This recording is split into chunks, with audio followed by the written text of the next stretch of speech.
IGT, baby.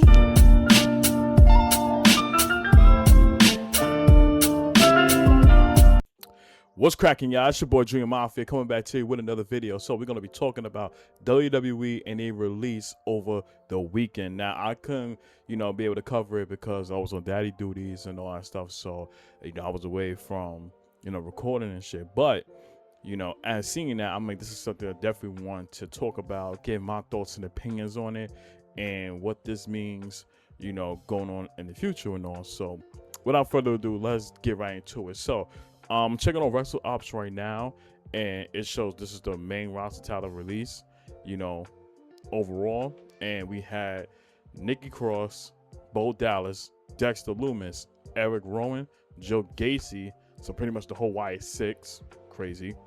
Aleister Black, Zelina Vega, Kairi Sane, my goodness, Alex Shelley, Santos Escobar, Apollo Crews, Zoe Starks, and Alba Fire. So those are the release talents on the main roster as of now. Now, I don't know, they're going to be still doing more releases, for weeks to come. So only time will tell. But overall, let me be honest with you, out of everybody on this list, the only ones that I actually is real pissed off about and they didn't do anything was Aleister Black, Kairi Sane, and Zoe Starks. Now, albeit for the Y6, they haven't really done anything either. I think it was just doomed for the stars. From the moment they kept putting them in matches with MFTs constantly and all, and no type of real fuse to build outside of that, they were just on borrowed time on when they're going to get released. And albeit for Nikki Cross, she haven't been featured in anything with the women's division at all, which we would have thought would have happened. I feel like when Alexa Bliss, they make her return back, especially her ties in with Bray Wyatt, she should have joined the Y6 and, having somebody like Nikki Cross alongside with her, and we know the relationship they have with each other, tag teaming and all, they could have done something with that and could have dominated the women's tag team division. So the minute we haven't seen that, and of course Alexa, when she came back, she paired up with Charlotte Flair, she was just gonna be there just to be there and get involved in some of the matches that they have with the MFTs. So that haven't gone anywhere. And in this case for Bo Dallas, it's like you can tell they trying to still had that aura and I feel that Bray Wyatt had, on the main roster. But let's call a spade. Bo Dallas ain't Bray, and Bray, it's like he just had that different storytelling to him and everything else, and I guess they trying to duplicate that with Uncle Howdy, and it wasn't hitting on all cylinders, and we knew it was just a matter of time until they decided to pull the plug and shift in the direction, and that's what ended up happening with everybody getting released. Now, albeit Dexter Lumis and Joe Gacy, those was like the alpha dogs right there that was definitely putting in a lot of work for them in this faction and the matches. So to see them go, it was crazy, but it is what it is. I wish them all the best. In this case for Motor City Machine Guns, I feel like that was also undercooked as well. Knowing that your tag team division is razor thin, you want to be able to keep these talents more involved and get them more screen time just so you can build things up. And that kind of fell on deaf ears a lot too, because even with Motor City Machine Guns, Alex Shelby and Chris Sabin, you seeing them having frictions with each other and all too. And of course this had a lot to do with Johnny Gargano into the mix and the relationship with them.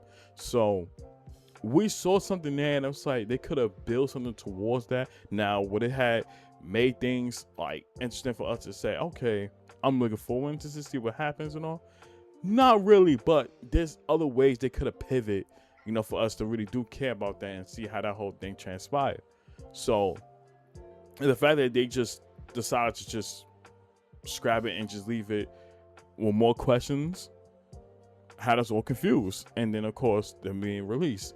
Now, I'm going to say this. With the tag team division, you know that you're hurting on that one real bad on SmackDown's point of view.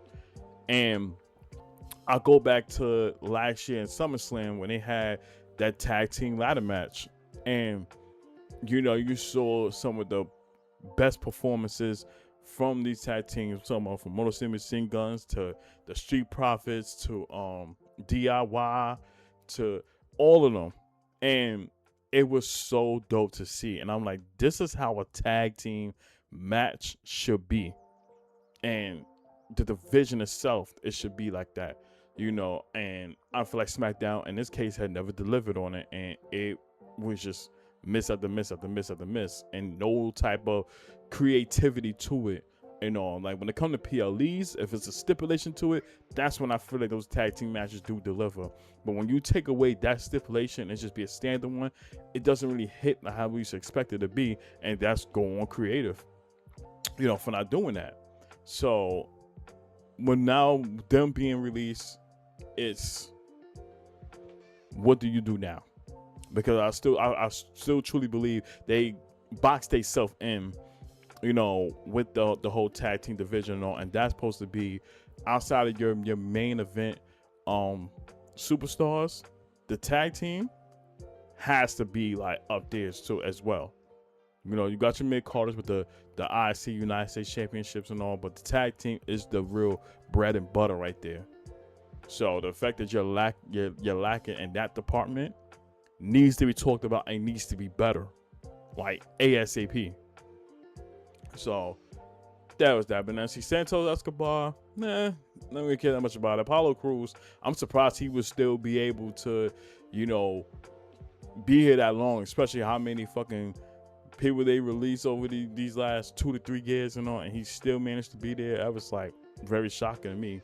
Zoe Starks, I had real hopes for after she came back from, you know, she made her return from an injury, because, you know, I feel like she still has potential as somebody who is, you know, good in the ring. I feel like she haven't really had given that time as a singles competitor to really showcase what she was capable of, because every time she always been in the tag team. So, and my thoughts, I'm like, okay, when she do come back from her knee injury, I think it was, or she tear her ACL, one or the other, chat. I'm like, if you want to build her up to something being like a badass and all, you have her dominate for like 4 to 5 weeks. Don't care if it's jobbers or whatever it is. You have her dominate. She gets on a mic and she cuts a promo, and you know, she's real serious about, all right, I'm here to capture gold now. You know, I feel like I've been, you know, I had shackles on me as a tag team superstar. Like, it's time for me to branch out and do my own thing. Like, they could have pivot and have her be just legitimate threat, you know, in the mid-card championships, you know, for either Raw or SmackDown, and you could have did something with that, you know. And I'm saying that because it's like you want to continue to build the talent that you have in your roster, and I feel like they haven't used that to its full extent. Now, albeit I know she was injured, but this is where they should have just really took advantage of and said, okay, how can we do this? Because when you look on SmackDown, especially for the Women's United States Championship, it is fucking horrific. Outside of Tiffany Stratton, Julia, Chelsea Green, who's injured right now, who do you have right there that's going to compete with, like, you know, that title? It's fucking thin. It's the same superstars you see over and over again, and it becomes stale. Now, what they do correctly on Monday Night Raw with the Women's Intercontinental Championship, you have some worthy competitors to go for it. You know, you see that in the likes of Becky Lynch. You see that in the likes of AJ Lee, Laya Valkyria, throw Bayley into the mix. Like, it's a lot of names you can just throw in there, and it makes it interesting. Now, you look at the Women's United States Championship, outside of Julia, Chelsea Green, but mostly Chelsea Green that made that title prestigious, who else can you look at? So it was ridiculous to see, man. I had high hopes for her. To see her, you know, be released is insane to me, and I wish her nothing but the best, you know, on her future endeavors. And then you had Alba Fire, which, you know, it was bound to happen. Now that Chelsea Green is on the sideline, for quite some time now, and they had nothing for her, they were gonna probably pull the plug on Alba Fire, So it's crazy to see, and I hope she does well too and all. But the main concern for me on this list too, like I said, had to be Aleister Black and Kairi Sane. Now I didn't mention Zelina Vega because I felt like Zelina Vega was on borrowed time. After she was with LWO and all that stuff, like she would feature a little more now with the likes of Rey Mysterio on her side and stuff like that. And where this pissed me off when it comes down to Zelina Vega is that WWE didn't take advantage of how over she was with the crowd, especially when they was in Backlash in Puerto Rico 2023 when she battled Rhea Ripley for the Women's Championship. And just the standing ovation she had and worked towards it, you saw some potential there. Now, is she the best in-ring competitor? Not so much, but you can build up towards that. And I feel like if you gave her time to cut promos on the mic, it would have worked out. The sheer fact that they never gave her a chance to really speak what's on her mind and gave her that chance to say, okay, we can be able to somehow strap a rocket to her and push her if you took the time to let her speak and you buy into it. And I feel like if given the chance, I think Zelina Vega would have got them to believe in her and would have got her more feature, more screen time, more everything in the ring. But the fact that they decided to just brush past it and just keep her boxed in as just like this manager role, so to speak, or if she did wrestle, it was very often we see that's what kind of would make them shot themselves in the foot. And when she won the women's United States Championship, I'm like, okay, they're getting somewhere. Maybe we can make this interesting. And for her to do an open challenge or go somewhere else to compete for, it's been tough. And the fact that they didn't pitch the idea and just kept her just, you got to keep battling Julia for this and Chelsea Green and stuff like that. And then eventually when she just dropped the title, it was pretty much it. So that alone should have had just been a way better job in that aspect, instead of just going off the assumption of, all right, she's a champion, we're going to try to keep her as relevant as possible, without her being in catering a lot. So it was just annoying. And then, albeit with Aleister Black, it's like they haven't done anything with him since he came back. Since he came back from WWE, they haven't did jack shit with him. Outside of the feuds that he had with the likes of Damian Priest, and I believe it's somebody else too, but his name is escaping me. If y'all let me know in the comments down below who else feuds he was with since he came back. But really, outside of Damian Priest and their battles and all, they should have built something after that. The same thing when they attached Zelina Vega with Aleister. You kind of had got the copy and paste thing of Scarlett and Karrion Kross. And if you're going to do that, I feel like the right moment that they could have capitalized on in this situation was Randy Orton and Cody Rhodes. And in this case, Randy, the person he was speaking to on the phone with, that could have been Aleister Black. Now, people pushed that it could have been Karrion Kross that should have did that.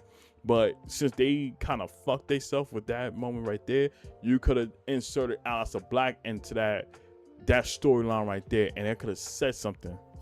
And then you could have had some type of, build up towards that too, and keep Aleister afloat. Because just not having him involved in none of those type of feuds, for these last couple of weeks on SmackDown. And he was just there to be there, unless it was a match they decided to come up with at the very last moment. The writing was on the wall. And it's insane that for 3 hours of SmackDown, you don't feature none of them in there. Because albeit, the minute Aleister return, I'm going to make sure that he's well featured in there. If anything, he should have been competing for the mid-card titles. That's another issue too. Like, he should have been into that United States Championship picture with the with the likes of Carmelo Hayes, Sami Zayn, Trick Williams. The list goes on and on. So it was insane to see that. And I'm upset with that because they could have did a lot more better with that. So that was the same. And then the most important one is Kairi Sane. Kairi Sane, they really dropped the ball with her. And her pair it up with Oscar was the most exciting thing we love to see. A whole lot. Every Monday Night Raw, we sit there and, you can hear Oscar and got it every single time. That was fun. Like, fans was into it. And we were all going on the rant of free Kairi. Like, when it's going to be that moment where she branch out from Oscar, steps up, and, goes on her own and really catches, like, mid-card championships. We could have saw that there. And that's just the angle they gave up on. That story, they gave up on it. Because I was a firm believer once WrestleMania season was over.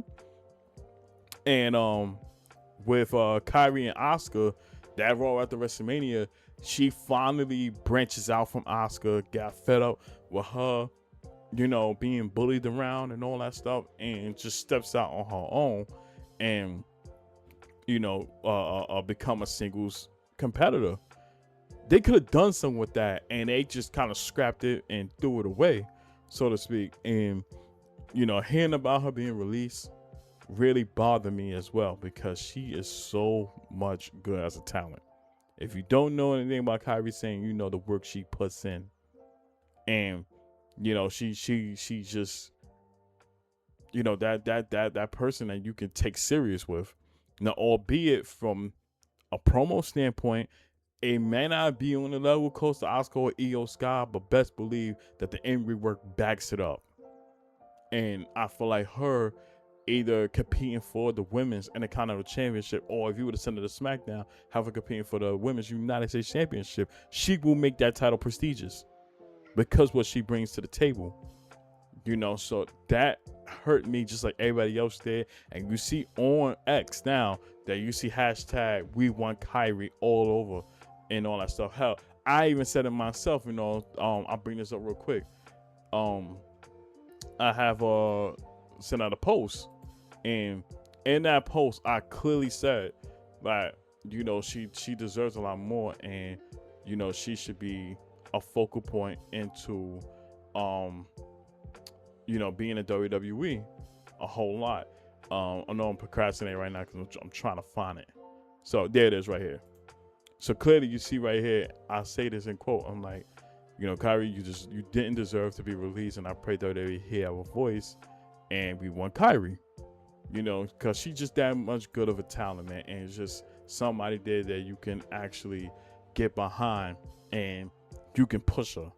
So it's crazy to see, and I wish all the best, Kairi. If you watching this and all that stuff, I know you ain't, but if you was, we want to say thank you. The work that you put in on an everyday basis, and just make things fun and interesting every time you step through those curtains and all that, and step in the ring. So I definitely want to, wish you all the best and all that, and I pray that WWE and TKO really hears what we want. If they really care about it and all that stuff, we will see Kairi there. And if not, I'm pretty sure you got other wrestling promotions such as TNA, AEW, or she go back to New Japan Pro Wrestling. There's a lot of options for her to go, and trust and believe they will not hesitate to pick her up because they know what she is capable of. Just like all the other talents that got released, they can also go somewhere else and get some work at too. So never let this feel like this is the end of the road in their wrestling careers, because there's a lot of areas you can go, make a name for yourself, prove it, and come right back to the WWE better than ever and on a main event attraction. Matt Cardona is one of them.